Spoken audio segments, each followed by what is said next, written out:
Invitado hoy es Julio Verdaguer, representante regional para América Latina y el Caribe de la FAO, la Organización de Naciones Unidas para la Alimentación y la Agricultura, y un buen amigo de este programa desde hace mucho tiempo. Julio, bienvenido a Globoeconomía. Muchas gracias, José Antonio. Siempre es un gran gusto poder platicar contigo y con tu audiencia. Pues es mutuo. Vamos a hablar hoy, a poner un poco al día este tema de la crisis mundial alimentaria y de pobreza que estamos viviendo, que no es nada nuevo, pero que está especialmente acrecentado en los últimos meses por todo el tema de la pandemia, la invasión de Ucrania. ¿Cuál es el escenario en este momento? ¿Cuál es el update a fecha hoy? Bueno, José Antonio, me encantaría que cuando me invites yo pudiera dar buenas noticias, pero la verdad es que en este momento las noticias no son buenas. Como tú has dicho, ¿no es cierto? Desde hace un buen tiempo venimos con una situación que cada día se agrava más en términos de inseguridad alimentaria y de pobreza en América Latina y el Caribe. Inseguridad alimentaria, hambre y pobreza son dos lados de la misma medalla, pero realmente ahora esta situación se ha acelerado de una manera muy preocupante, ahora sí que extraordinariamente preocupante, diría yo.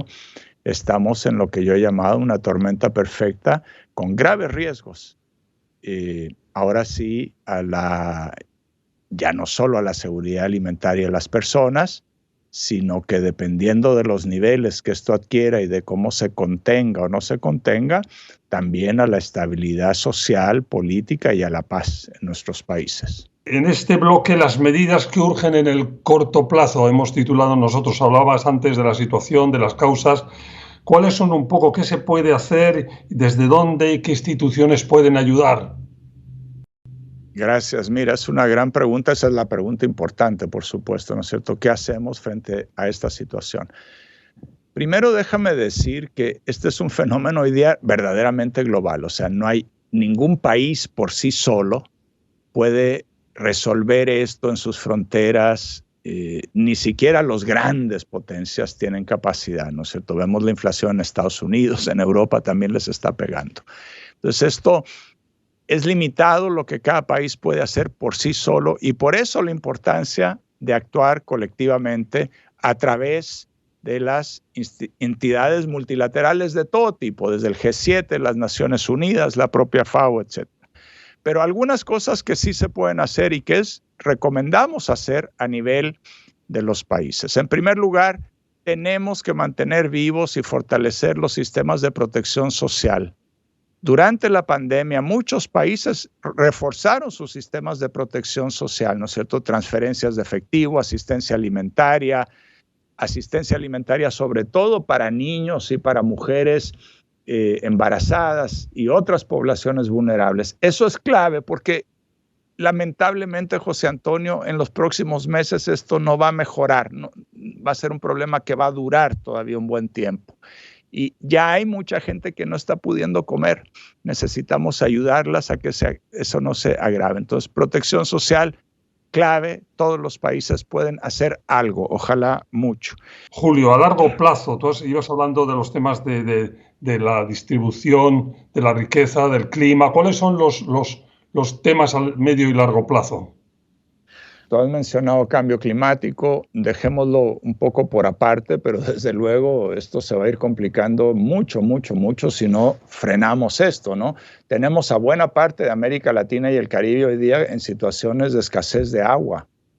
Entonces, bueno, olvidémonos de que va a haber producción de alimentos, etcétera, si no enfrentamos eso, pero sin entrar en ese que es finalmente un tema decisivo, yendo a lo que más nos interesa.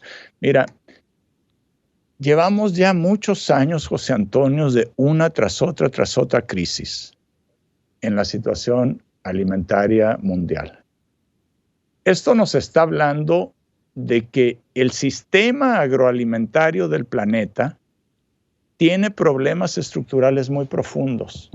En septiembre del año pasado, Naciones Unidas convocó a una cumbre de los sistemas alimentarios. Y hubo una gran conclusión de esa reunión donde estuvieron cientos de jefes de Estado, decenas de jefes de Estado y de gobierno. La conclusión es que necesitamos transformar los sistemas agroalimentarios. Estamos hablando de largo plazo. Transformar significa necesitamos producir más porque está aumentando la población y está aumentando su capacidad de consumo, lo cual es bueno. Necesitamos producir más, pero no podemos seguir produciendo de la misma manera, ni podemos seguir distribuyendo los alimentos de la misma manera. Tenemos 800 millones de personas en el mundo en condición de hambre. Tenemos grandes impactos de la agricultura, ¿no es cierto?, sobre el medio ambiente, sobre los bosques, las pesquerías que se nos vienen degradando, la pérdida de biodiversidad. Se necesita un gran acuerdo global, ¿no es cierto?, para decir, no podemos seguir produciendo comida de la misma manera. Durante por lo menos los últimos 30 o 40 años, el paradigma ha sido cómo mejoramos la eficiencia. Y por supuesto la eficiencia es muy importante, muy importante.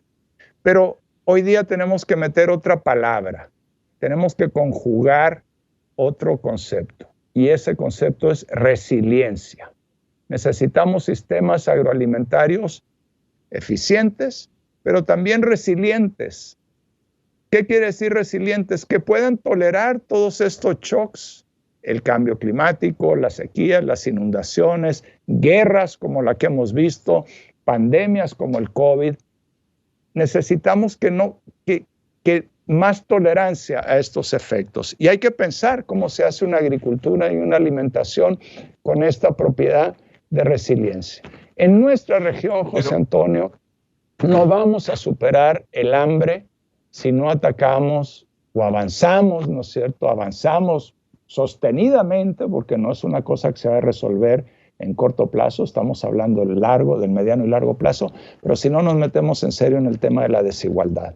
Lo vuelvo a decir, en América Latina y el Caribe hay hambre no porque falten los alimentos, hay hambre porque hay mucha desigualdad y esa desigualdad genera muchas personas en condición de pobreza. El impacto de la subida de los precios de energía, que está muy vinculado a todo el tema de las cosechas, como decías, con los fertilizantes, pero importante también que se esté juntando esta circunstancia añadida, ¿no?, en este momento.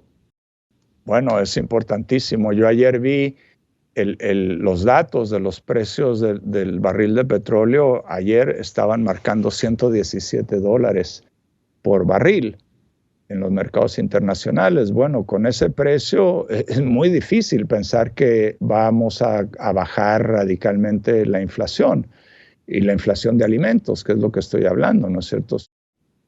Julio, lo que siempre ocurre en televisión, se nos está terminando el tiempo o se nos ha terminado ya, tenemos que despedirnos. Muchísimas gracias siempre por tenerte con nosotros, por esta ayuda que nos das para entender lo que está pasando en un tema tan catastrófico como es ahora mismo la crisis alimentaria y la pobreza. Muchas gracias. Al contrario, gracias a ti, José Antonio, y aquí estamos siempre. Cuídate. Julio Verdaguer, representante regional para América Latina y el Caribe de la FAO, la Organización de Naciones Unidas para la Alimentación y la Agricultura. Gracias de nuevo, gracias a ustedes por su atención. Recuerden que estamos todas las semanas en nuestros horarios habituales o en cualquier momento que ustedes lo deseen en nuestra versión audio, el podcast de Globo Economía. Hasta la próxima semana.